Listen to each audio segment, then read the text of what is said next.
Lord, if you're really up there, I need some help.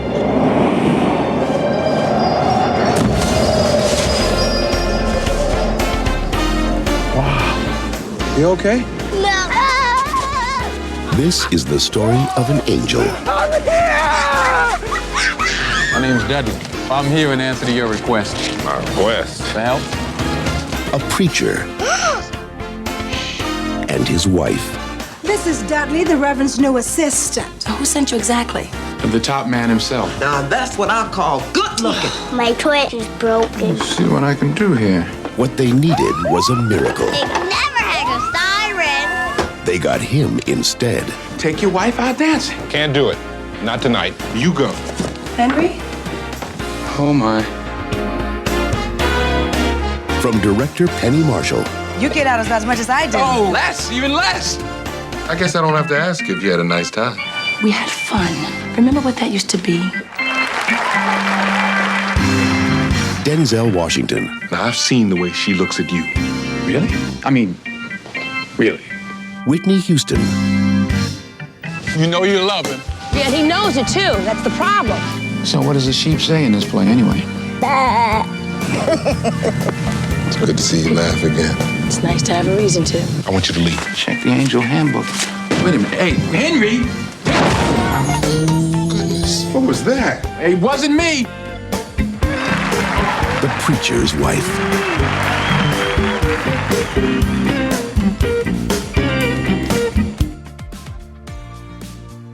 Welcome to Dorking Out. My name is Sonia Mansfield, and I believe in you and me.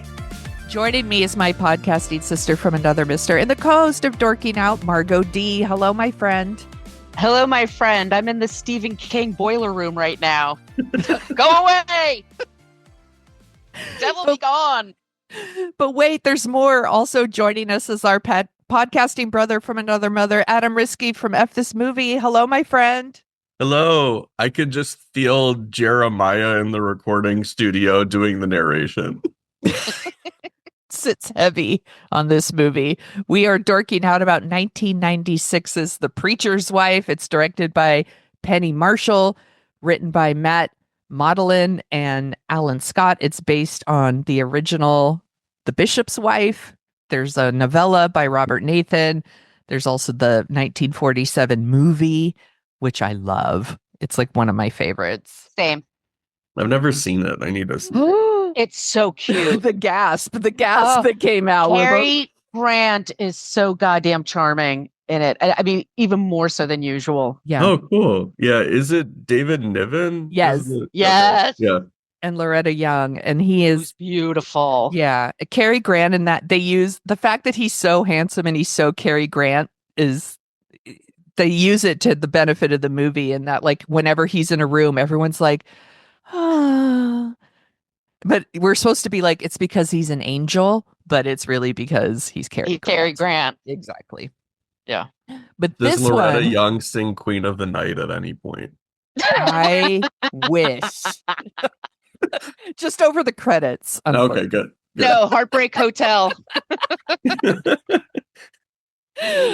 This one stars Heartbreak Hotel. Oh God, that's stuck in my mind now. Now it's going to be stuck in your head. This one stars Denzel Washington as Dudley, Whitney Houston, Courtney B. Vance. We get Gregory Hines in there. I'm always happy to see Gregory. Oh. Loretta Devine. Yeah, I know. Lionel Richie is in here. Mm-hmm. Jennifer Lewis. Did either of you see this in the movie theater? I did not. No, I this was my second time seeing it, and I just saw it for the first time. It was like a Christmas Eve 2 years ago when I was sick and I couldn't see anyone, and I stayed home and watched Christmas movies like All I Want for Christmas, which I had never seen, and The Preacher's Wife, which I had never seen, and that kind of became a tradition for me, and now I'm down to like mixed nuts, and I have like nothing else. Because I was trying to knock out all the 90s ones I'd missed, and I'm just left with mixed nuts.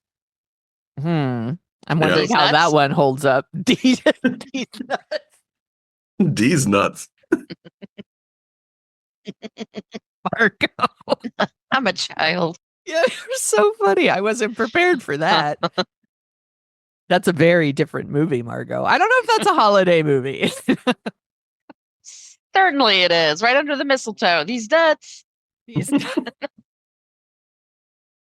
That's like the very special episode of Jazzies. Which, by the way, I got to interject this really quick.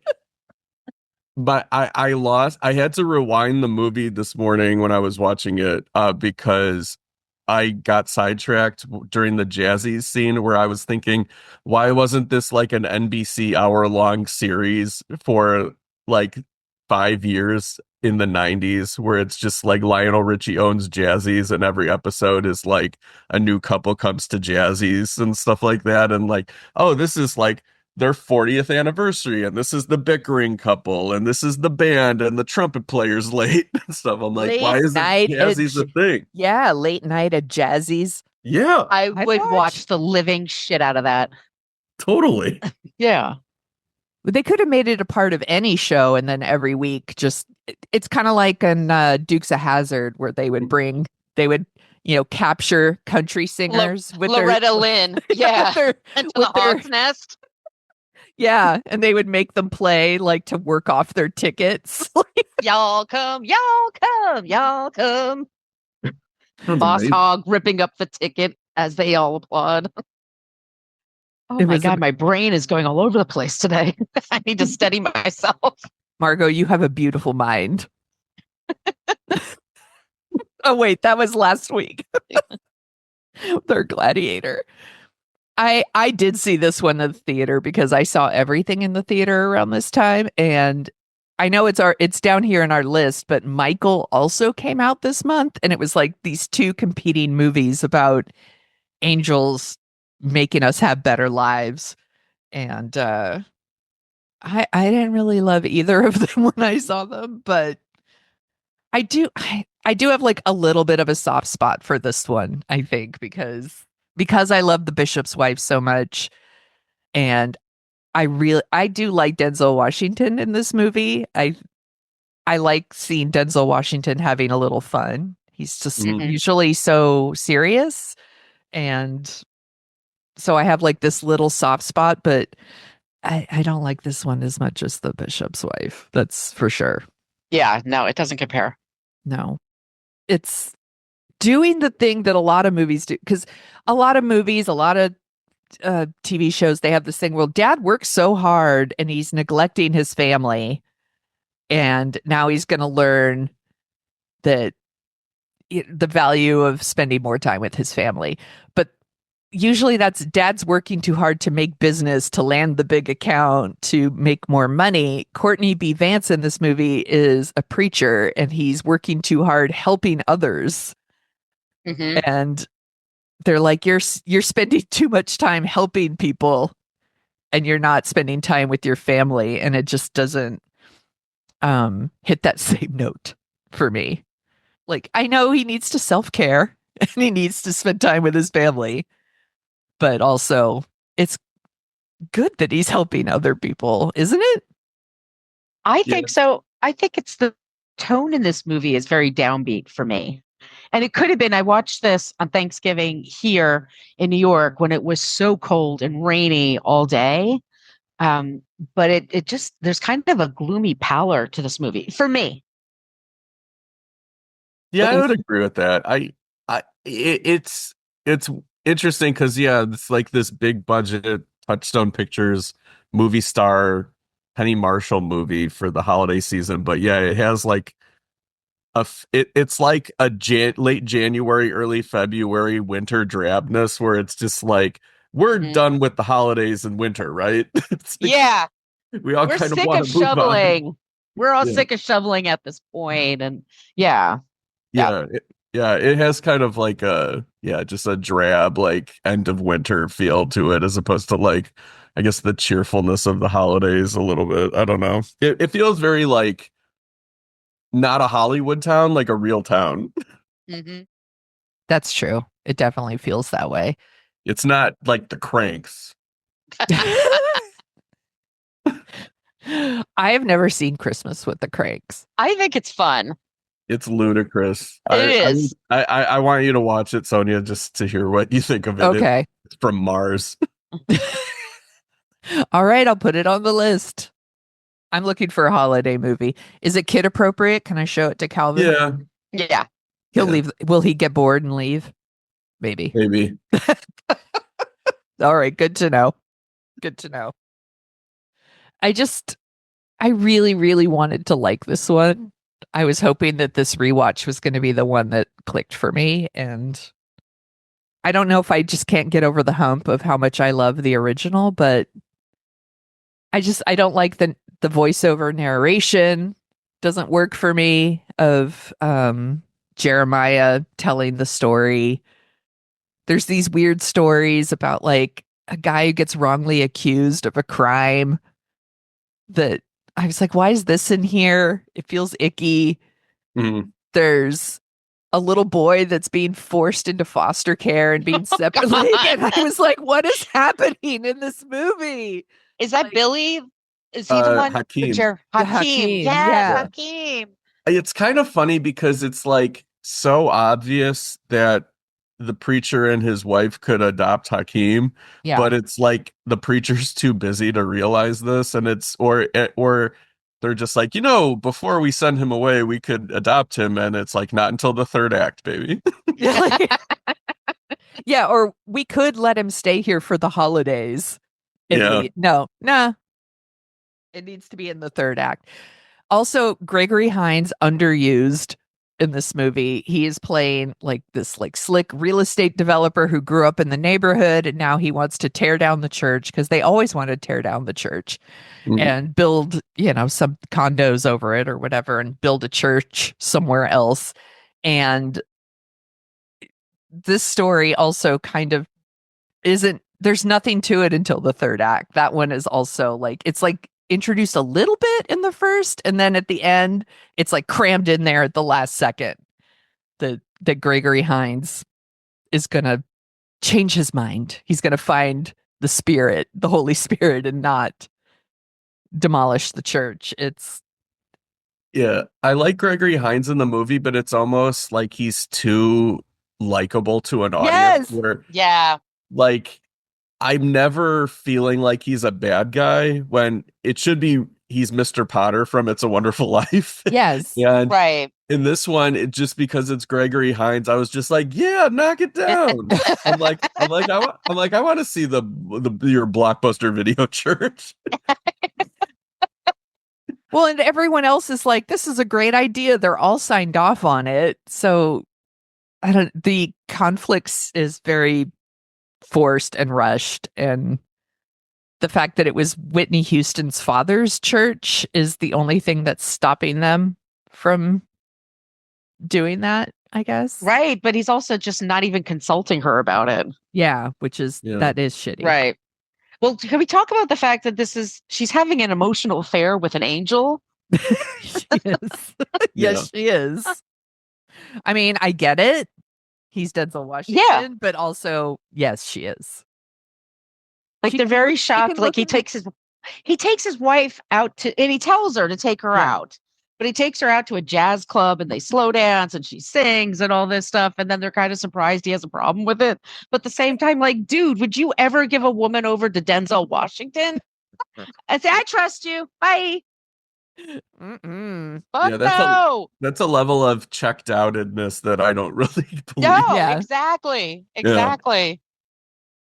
I would let him take me to heaven. He can have all this. Yep. All of it. Adam, what do you think? Just kidding. I would let Denzel Washington take me to heaven? Exactly. Oh man. Yeah, sure. Why not? No, I think this movie could have had a fun alternate reality with so Jeremiah is doing the narration, right? Yes. And then at the end of the movie, he has narration where it's just like, sometimes I bring up Dudley and people say like, you're making this up. What evidence do you have of him? And then they need to do like a 10 years later and they're panning out and he's like in a straitjacket and that's how he's telling the story. He was real. I swear. An angel was cucking my mom. Or cucking my dad. That's The also boy's best friend is his mother. I won't even hurt that fly. it's a very different. Where are these nuts? I think I like this movie more than two of you. Well, that's great. I mean, I'm always jealous of people who have a better time at the movie than I do. I don't think it's like great, but I think that it's like a 3 out of 4 star movie. And I had fun with it. I don't know. And I think that this is weird because I think this is my Whitney Houston trifecta. I think I was on the Bodyguard show with you. Yeah. Waiting to Exhale. Yep. And I think in both movies I said I didn't like her performance. And in this one, I like her the most of the 3 movies. Interesting. Yeah. I mean, this one is all about Denzel Washington for me. I mean, Courtney B. Vance is doing his very best. It's not his fault. I like Courtney B. Vance. It's just his character's such a bummer in this movie. And I'm just so struck by like how charming Denzel Washington can be in this movie. This is like my least favorite Whitney Houston performance. Really? But I'm a big defender of like, I really like her in Waiting to Exhale. And I really liked her. And I thought she did a okay job in The Bodyguard. Okay. But I liked Waiting to Exhale. And this one, it was like, she's okay. She seems a little flat. Well, she said that she was on drugs basically the entire time. That makes me sad. Yeah. So I think there's a part of that. But I also think the character is supposed to be, I think, clearly depressed. Yeah. I mean, she's a total star. Like I love looking at her and seeing, and like when she sings, like, I mean, it's smart to have her sing so often. Obviously. She has and they call her the voice for a reason. Like she's doing a really good job, and I know the soundtrack was insanely popular. It's just not my. I really wanted to love it this time. I think with her, because I know from, when she passed away and like they had the funeral and they were doing all the eulogies and stuff, and they were really kind of underlining how much the church meant to her. Yeah. And like that's kind of was her upbringing. And I think like that sort of kind of naturally seeps into her performance here in a way that I think she seems like very much like kind of in her element and comfortable. Whereas with the other 2 movies, I think the Waiting to Exhale thing more is just, it's almost like not her fault, like individually kind of just on its own with the performance. I think with Waiting to Exhale, she's just getting trounced by some of the other actors in it. That's true. And then I think with The Bodyguard, even though it's sort of the legacy of that movie is that it's like this wonderful romance, I just never really liked her and Costner's chemistry together. Yeah. Right. Yeah. So I don't know. I don't know. I just really liked her in this movie. And I think I like Courtney B. Vance also, but like it's almost like he kind of is right at the line of overdoing it where I don't know. I mean, like I've had times where I don't really talk to, preachers and things like that all that often. Or ever. I was gonna say, do they show up at the synagogue often? yeah.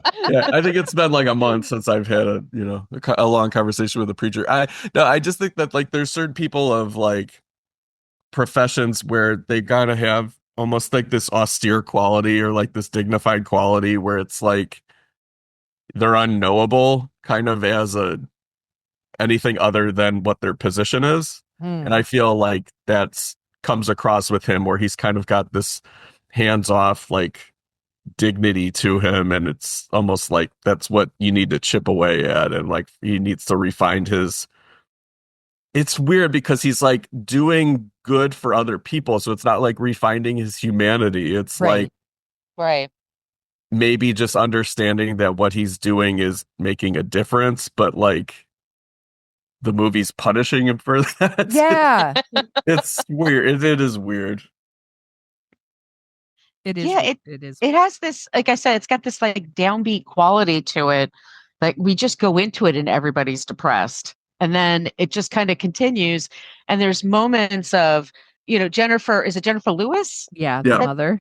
Has her mother. She's got some good scenes. And I, like you said, like Gregory Hines, when he shows up, literally it's like he's tap dancing around the room. He's like so happy and bouncy. Yes. Like he's into his thing. But like, yeah, Courtney Vance is making a choice. And his choice is just that his character is basically catatonic with despair over his life. And it just takes a while to crack through that. You're not quite sure why. And because everyone loves him and appreciates him and counts on him. So how did he get to this place with his spouse? That I never understood. I liked her singing. Every time she sang, I thought it was great. And I loved seeing her mother, Sissy Houston. Oh, yes. Those choir scenes are amazing. They are. And when I see scenes like that where they're in the church and they're all singing, I'm like, I went to the wrong churches. Like that never happened. I wanted so bad. I used to beg my parents, can we go to a black church, please? Like just one Sunday. And they just, they put the kibosh on that. Same. My parents would have never. Well, yeah, they would have never. Well, it's not Catholic, honey. Who gives a shit? Exactly. And like, who cares? Yeah. Margo, we went to the wrong churches. Yeah. No, my mother's mother was Baptist, and it was like said with a whisper, they were Baptist in the South. Yeah, exactly. And I was like, I want to go to a Baptist church. That sounds fun. Yeah, church was never fun. No, I hated it. No, it was long and boring. I love Denzel Washington's dancing, by the way. I have to give a shout out when they go to Jazzy's. I love it. I love his dancing. He's like, this is the Popeye. He's doing all these doing all these old school dances. And I was like, I could watch 90 minutes of that. Like, I love it so much. Is he a producer in this movie? His production company, I read his production company's behind it, but I guess he didn't take like a producer title on the movie. Because it feels to me like there's a part of me that's watching him like, yep, this is me, the glue for the movie. Like, I'm going to bring this all together and make sure it all works with each other. Mm-hmm. Yeah, I have that energy from him. Similar to the one where he played the football coach. Oh, Remember the Titan? Yes. Margo, you love that movie. You brought that one up before. I fucking love that movie. But I love Denzel as a movie star. He's Same. usually great, and if it's shitty material, he's great. If it's a great material, he makes it amazing. Like, I'm definitely on the Denzel train. Woot woot. I had to laugh that his smile is so bright sometimes because it's always filmed at night. I was like, damn, it's like a special effect on its own. I don't know why they didn't have little gleams of sunbursts coming out of it, little stars or something. He's such a movie star. He is. And that's the part I responded to the most in this movie is just what a movie star he is. Yeah. And I wrote in my notes, I'm like, it's really one of the things that's hard about the movie for me is we're watching Dudley, Denzel Washington, fall in love with someone he can't have. Meanwhile, the preacher is like helping others. And I'm like, this is an uncomfortable watch. Like, this isn't fun for me to watch someone fall in love with someone else's wife while he's Imagine if they others. became a throuple. What if that all of a sudden? Oh my God. That would be amazing. Now that movie would be on after dark. Yeah. Or what if the preacher's wife ends where like Denzel and Whitney are together, but Courtney B. Vance is like kicked out the door, and then the preacher's wife too is like The Empire Strikes Back. I would watch The Preacher Strikes Back. Ooh, there you go. Yeah. Come with us, Akeem. You have a new daddy now. Yeah, and Courtney B. Vance is like Darth Vader, and like the Emperor's Gregory Hines. I would watch that too. And Rebel Base is Jazzy's. Who's Lando Calrissian in this? Let's see. All right, so it'd have to be somebody on the Rebel side. I'll go with Loretta Devine. Yeah, that was There you go. Yeah. Yes. Also, there you go. More She is Loretta Devine underused. than this. She's Yes. great. Yes. She is also underused, and Yeah. they should have put her and Gregory Hines in a room together. Like, Yeah. it's great. Waiting to exhale. Yeah, I'll Yeah. take it. Yeah. There's- And Billy Crystal, and they could have done Sweet Freedom. That would have been great if they opened up the new church and they opened it by singing Sweet Freedom. Oh my god, I would Oh, be so my- happy. Lionel Richie on the piano. Mm-hmm. Oh, That now Michael McDonald just shows up. it would have been a perfect movie. I mean, Michael McDonald has the voice of God, so Mm-hmm. this makes sense to me. Then it would be my favorite movie. Mm-hmm. Mm-hmm. Yeah. I did That, love the scene with Denzel and Gregory Hines together. Like, Yeah. for some reason, it made me insanely happy to see them in a scene together. I don't think it would be like preferable to the plot line that they do in the movie, but it would be kind of cool to see like a movie where Gregory Hines was the evil businessman and then Denzel came down to like stop him from doing what he's doing, and it's almost like A Christmas Carol. Yes. Yes. That would be good too. Well, and he kind of does do that in this, but In one they scene, spend- yeah. in one scene, they spend like no time on it. Yeah. The Gregory Hines stuff, again, it's just very rushed I feel like everything is all rushed at the end. Mhm. And that's why it doesn't work for me as much as I would have liked it to. Yeah. This movie makes me want to bust into a grand jury and just interrupt everybody and be like, let's think about this guy's future. And they're like, do you even know him? And I'm like, no. Can you set him free? No. Are you a lawyer? No. No. Are you a preacher? No. I stayed at a Holiday Inn last night.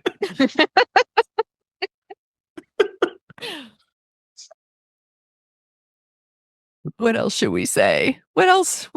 What other thoughts do we have about The Preacher's Wife? I like the scene where they're meeting up for lunch and the waiter's just like, can I get you a menu? And then Courtney B. Vance is like, no. And then him and Whitney Houston have the argument. And then within like 2 minutes, the owner of the restaurant's just like, you got to get the hell out of here. You guys are annoying everyone. Give her the keys and get the fuck out. It's just good, like Marshall extra acting. I just like that whole development. He's just like, give her the key. You're out of here.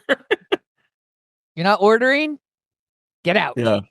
Oh, and I like when the guy, when Denzel Washington insults the preacher and the guy takes his pizza away.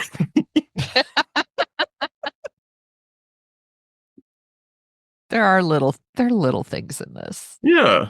It's a cute movie. And I like the music a lot. It's good. Yeah, I like the music too. It's better than what my cantor sang in Temple. Those songs sucked. I like Jennifer Lewis as the mother. I think she's doing a good job. Mm-hmm. I love her smoking for some reason. I don't know why. I just kind of liked that character choice for her. She goes for Denzel. Okay, we're going to have a real talk right now. Here we go. The supporting cast is underused for sure. Yeah. It feels long, doesn't it? Or am I wrong? The movie did feel long. Yeah. I mean, it definitely feels like every minute of it's 2 hour plus. Yeah.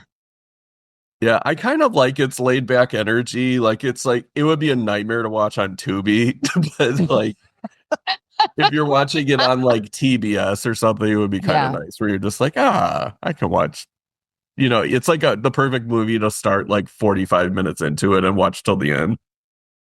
That is such a great description. Yes, I was just going to say the same thing. I'm like, it's exactly that.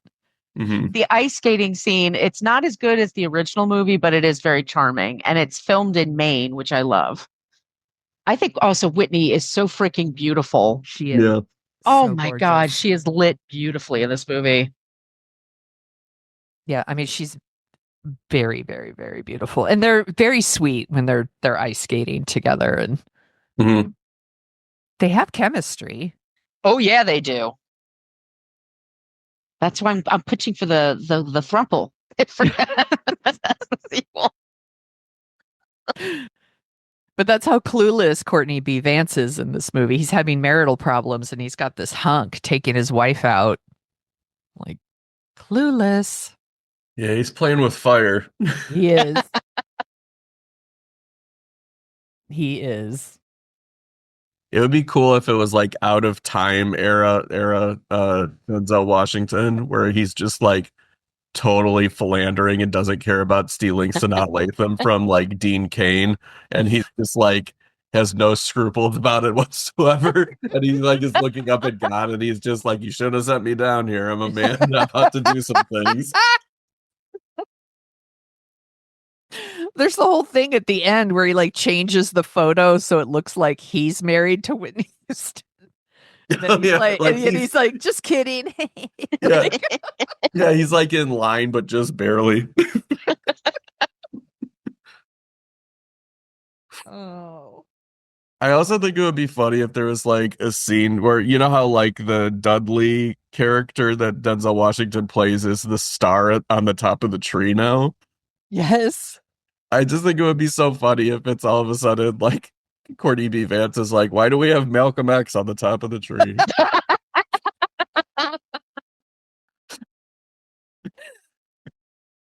It does. We didn't land on Plymouth Rock. Plymouth Rock landed on us. Sorry. You don't need to be sorry for your impression. I love that movie. You're It's very so good. Yeah. Margo does amazing impressions. I'm always so impressed. I thought I was listening to a Malcolm X speech for a second. See, Margo, you're so good at it. That commercial plays in my head when they were advertising for that movie. Like that's the scene constantly, and it just completely cemented in my head. Denzel. Mm-hmm. I know. This is almost like Pelican Brief Denzel we're getting here. Yeah.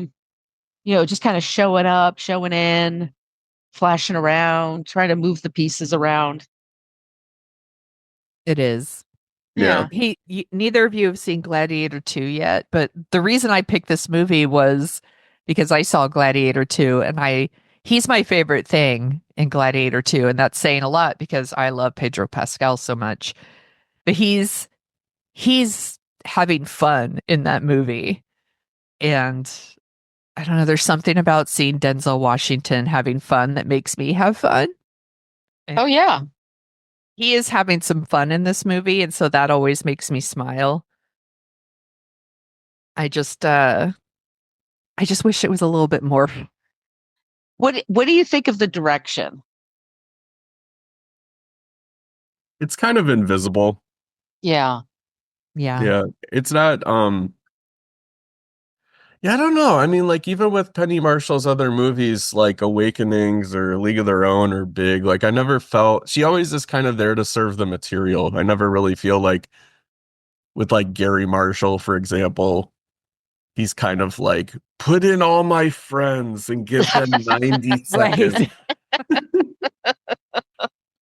He wanted Julia Roberts to play the part that Whitney Houston plays. Like, in early development, that was his idea. Yeah, I know Denzel Washington and her are like buddies from like Pelican Brief and stuff.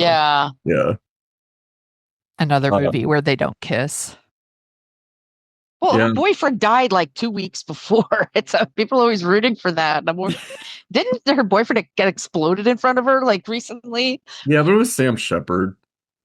Oh God, Sam Shepard. I know, but he's so hunky.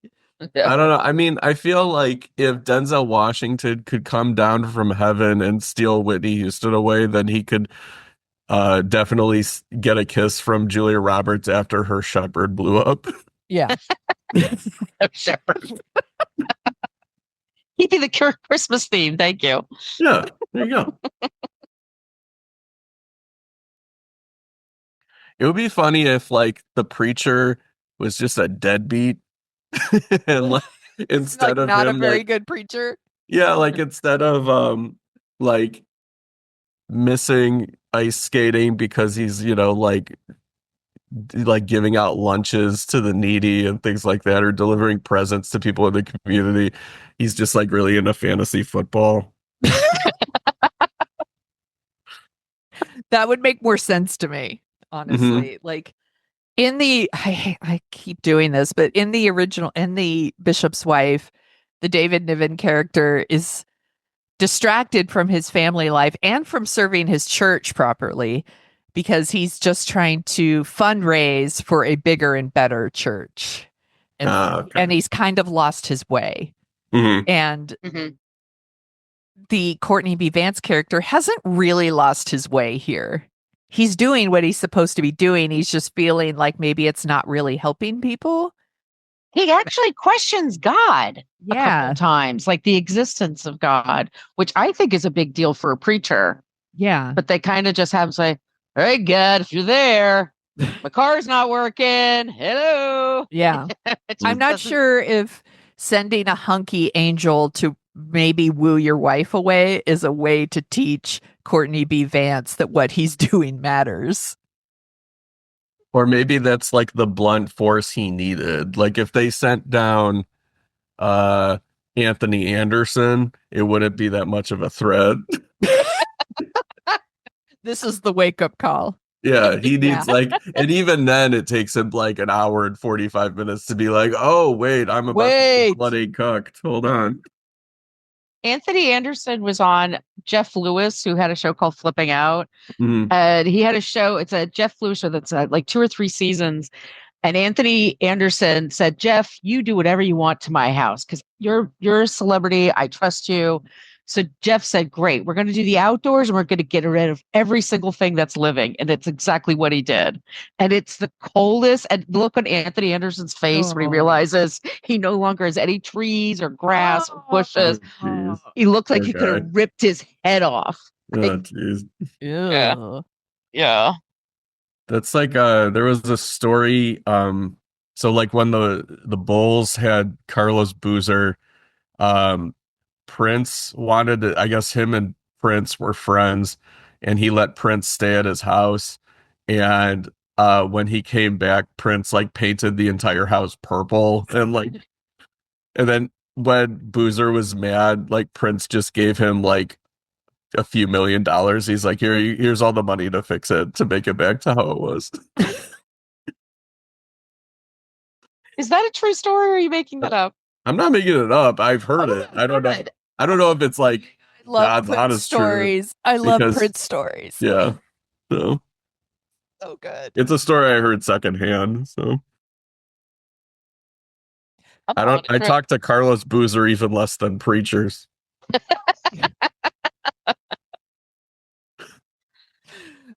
I wrote down in my notes that an alternate title for this movie should have been Holy Cuck. I like it. It'd be on a double bill with Holy Man. Because they're both Buena Vistas. I love that. Love you pulling out that knowledge, Adam. Yeah. It's got to go somewhere.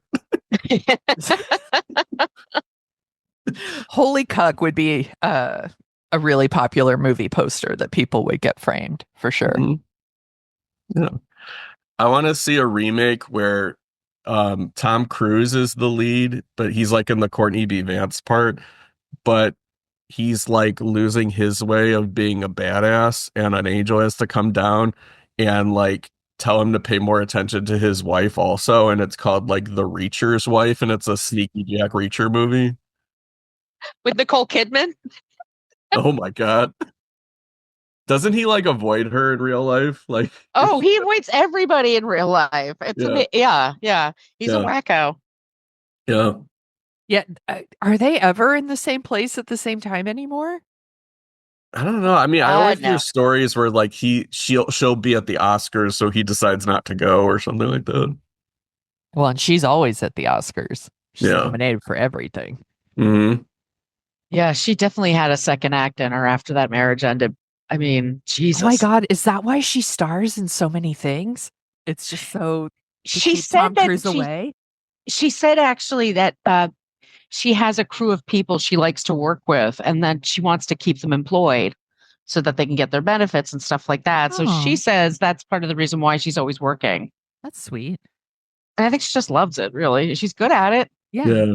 I heard a story too where like she just almost is sort of like a goodwill thing. She wants to help young artists. So like if her being in their movie can help like a director get their first movie off of the ground and stuff like that, she'll rally behind it and things like that.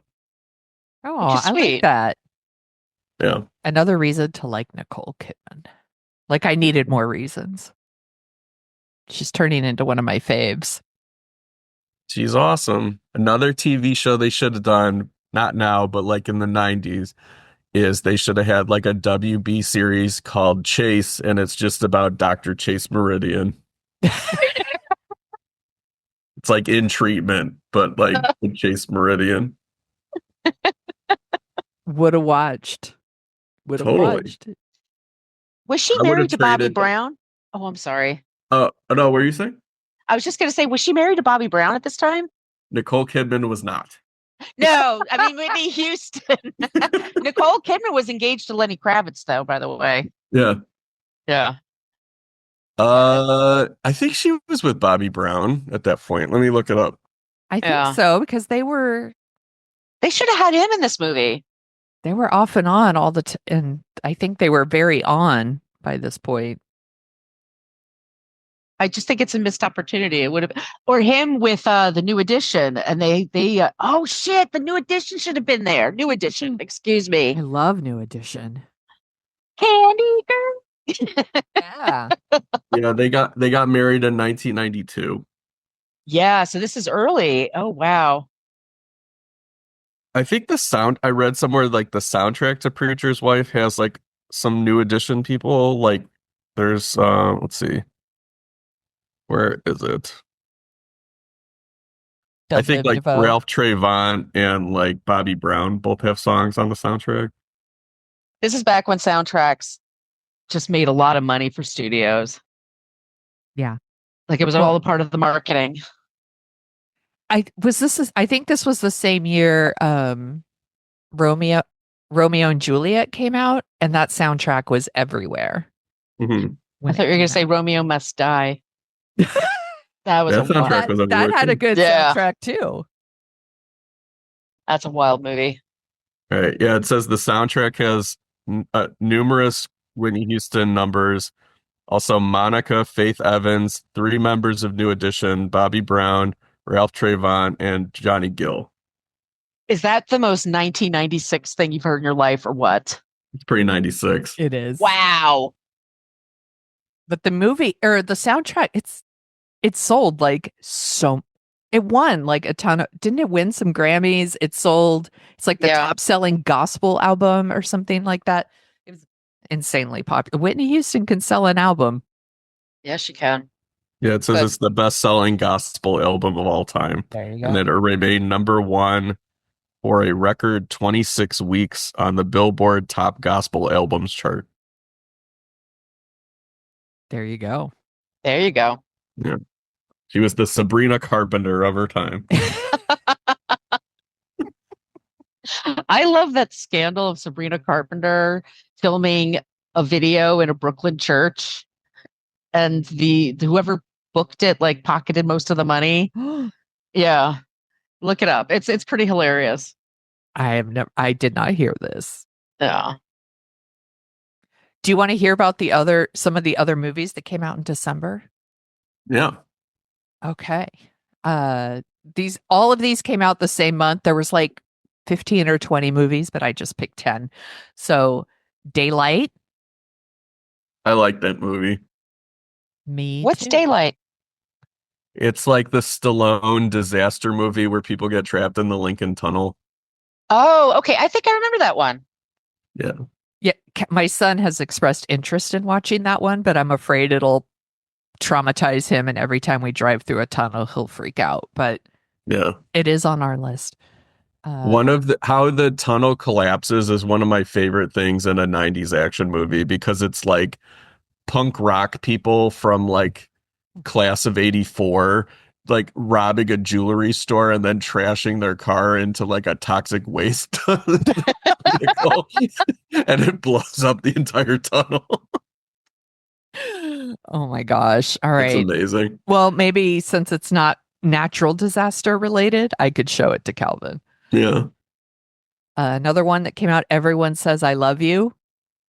God, that movie. I never saw it. It's Woody Allen and people are singing, and Julia Roberts is one of those people singing. Yep. Yeah, that was a tough one to sit through. I saw it because I had such a crush on Edward Norton, but I didn't really like the movie. Are you excited for his whatchamacallit? He's playing Pete Seeger in the Bob Dylan movie. I saw the picture of him and Timothy Chalamet. Yeah, they look good. I'll be very curious about that one. Mm-hmm. I'll go see it, I'm sure. I have a friend who like loves Bob Dylan, so I'm sure she'll want to go see it. I'll go see it with her. I'm not really a Bob Dylan person, so I go through phases with him. Yeah. Also in December 96, In Love and War. I own it. I've never watched it because I bought it for like $2.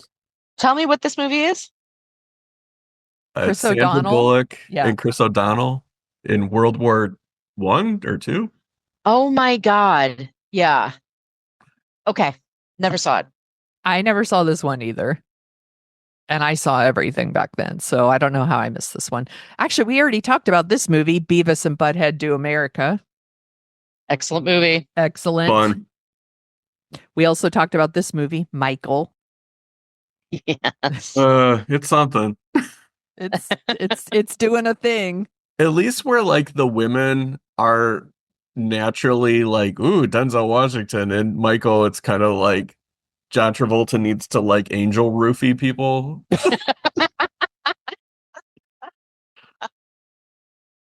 Yes, that's a great way to describe it. Angel roofie.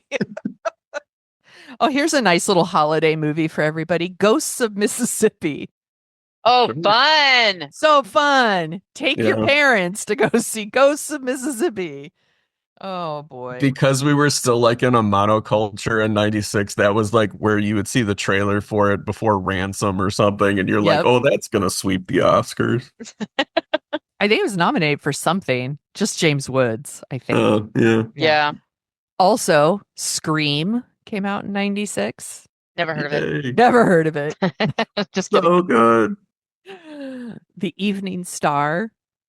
Oh, God. That's the sequel, right? To Terms of Endearment? Yes. Yeah. Not good.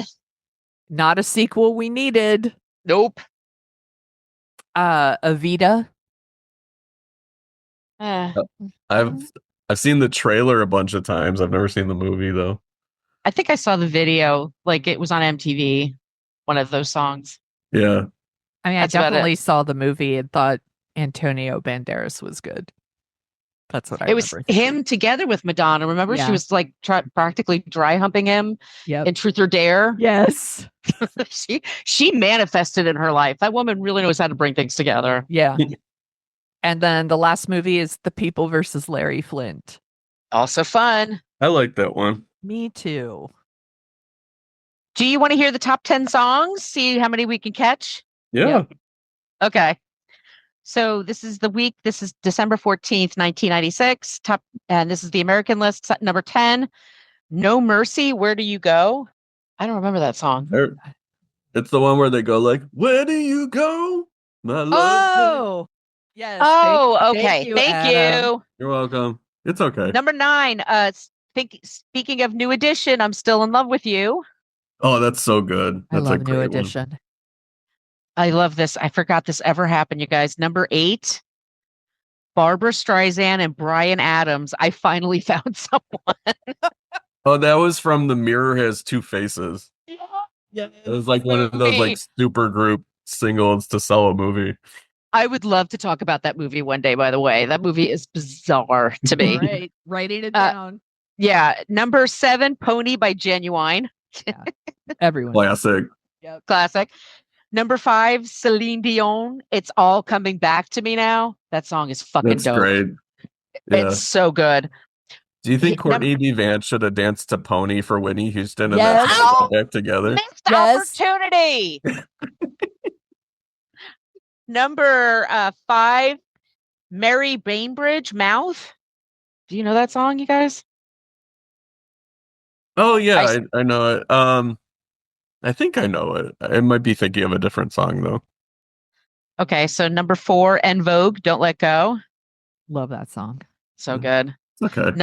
Number 3, Keith Sweat featuring Athena Cage, Nobody. Yeah, I like that one. I don't even know it. Oh my God.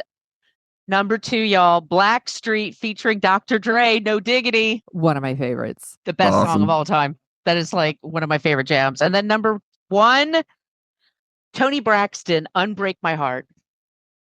Unbreak my heart. I love Tony Braxton. That video where she's like crashing in the motorcycle and all that shit.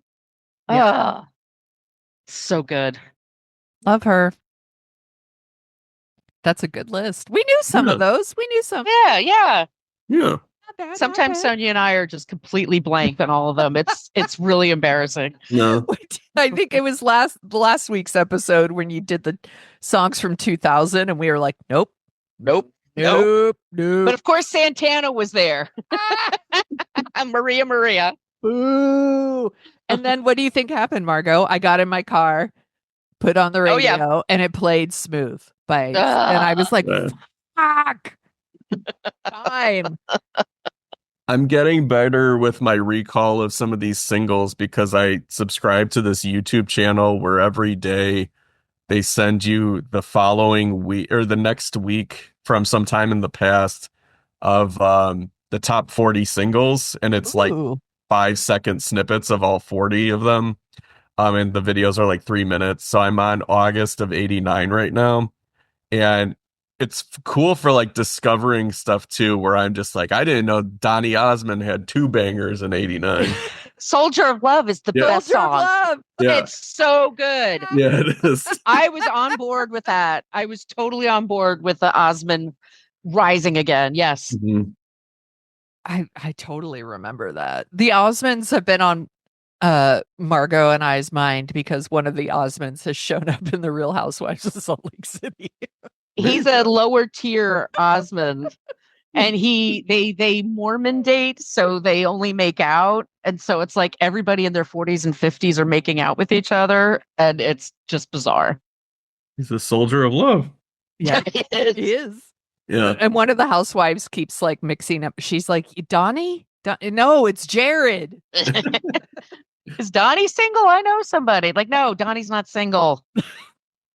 This also helps me like explain why I have weird associations with certain songs with movies that aren't from the movie, but I for some reason conflate the two. So like I saw like in July of 89, like the number 1 song was If You Don't Know Me By Now by Simply Red, and I was just like, oh yeah, that's from Batman, but I know it's not Batman. No, but that would have been great.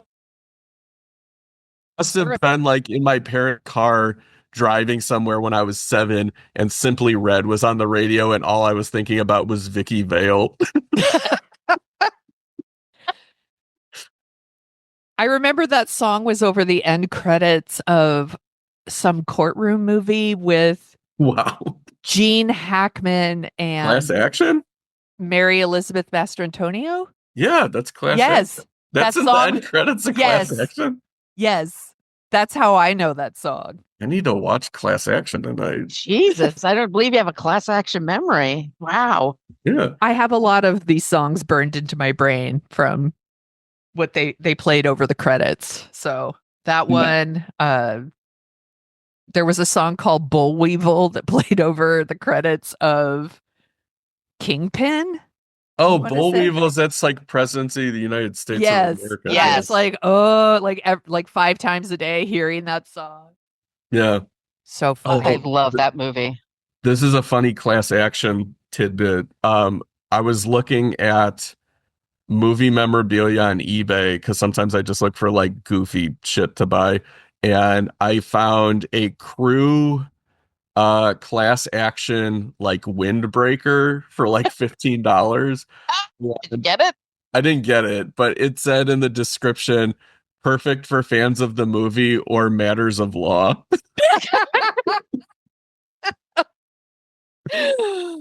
Oh my God. That's Yeah. amazing. Well, that's going to be my new thing. I got to look for that. That's going to be my new thing. Yeah, I bought a baseball hat for the movie The Majestic, so it'll go good with my Majestic robe. That's amazing. Then I could be Mr. Majestic. You find the most amazing stuff on eBay, Adam. On Thanksgiving, I lost an auction where I was bidding on a cardboard cutout from the home video release of Cuffs. It was a life-size Christian Slater as George Cuffs. Oh my God. And I went up to $71 and I lost, it was $72. I got sniped at the last second. I had a cardboard cutout of Austin Powers for a while in one of my old apartments. Yeah. I also had a cardboard cutout of Brad Pitt from Legends of the Fall. Oh boy. And everybody took pictures with that, Yeah. obviously. It would be fun to put like Santa hats on him with his flowing hair underneath. and Yes. stuff. Just dress him up for all the holidays. Yeah. So festive. He's so festive. Do they have the bear too? Doesn't he get attacked by a bear in that there's movie? Sadly, no bear. Is it And Bark the bear? It probably was. Doesn't every character get attacked by a bear in that movie? Because doesn't Anthony Hopkins' character die from being attacked by another bear? Or am I thinking of a different movie? I think you're thinking of a different movie. But Yeah, but it could have. I mean, it's such a ridiculous movie. I thought, yeah. I don't know. Because I'm right. Like, Anthony Hopkins gets like a stroke, but then he dies at the end of that movie. yes. Mm-hmm. I don't know why. Up yours! Up for some- yours! For some reason, I also thought he got attacked by a bear, like during the postscript or something. I told After the Sonia credits. for a while there were all these bear movies, and there was one bear called Bart the Bear. Yeah. And Bart the Bear was in all the bear movies for a Yes. while. Yeah, it was The Edge. And was he the bear in The Great Outdoors also? Yes, he was. Yeah. That's a performer right there. Yeah. He's Professional. like on set and he's got his own chair and he's listening to Soldier of Love on his headphones. Really setting the mood. I picture him in a hammock listening to Soldier of Love. Yeah, he probably would break the chair, wouldn't he? Or a kiddie pool. Yeah. I like that. With a drink Yes. and sunglasses. Mr. Bear, they'll be with you in a few minutes.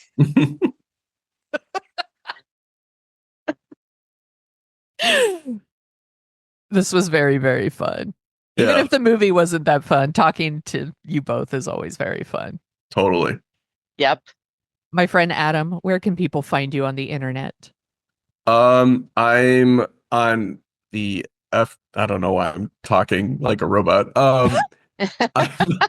It's because I'm thinking. Yes. I'm on Blue Sky now. Yes. I don't remember how to find me. It's like Risky Adam at bluesky.network code. I don't know. Yeah.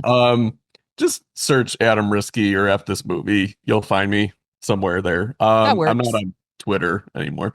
And you can find me at fthismovie.com. That's the letter fthismovie.com. I do articles every week there. I also do podcasts about once a month, and I'm on a weekly show with my friend Rob DiCristino called Reserve Seating, which you can find every Thursday on YouTube at And the it's F This great. Movie channel.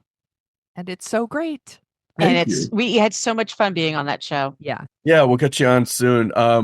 Yeah, we're doing our kind of like year-end wrap-up stuff. So we've got like a holiday mailbag coming up, and we've got a bunch of depressing questions this time, and I'm like, where's the fun? Oh, Like, what's a movie that broke you and you could never go back to? And I'm like, thank you. And I'm like, well, I can't answer that because it's too personal. Like, yeah.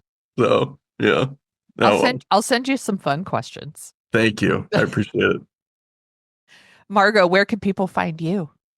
You can find me at brooklynfitchick.com, and I'm at Brooklyn Fitchick for Threads and Instagram, and I'm at Brooklyn Margo for Blue Sky and TikTok, and my name at YouTube. So please follow me, Margo Donahue, on YouTube.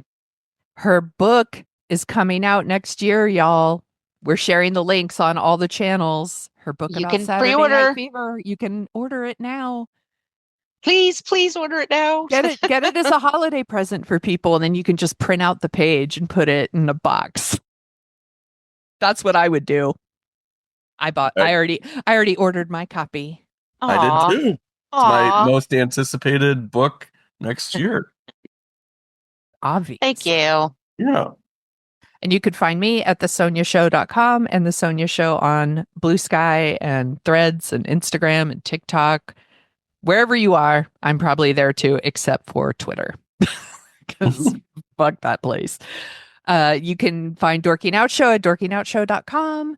Email us at dorkingoutshow@gmail.com. Send us requests. We love requests. Or if you want some stickers, send us your address. And Margo is so lovely and kind. She'll send them to you wherever you are. So please do that. And you can follow us also on Blue Sky and Threads and Facebook. It's all under Dorking Out Show. Thank you for talking about The Preacher's Wife with me, y'all. This was so You're welcome. fun. Thank you. Yeah. This was so much fun. My most anticipated book of this year is the Bible.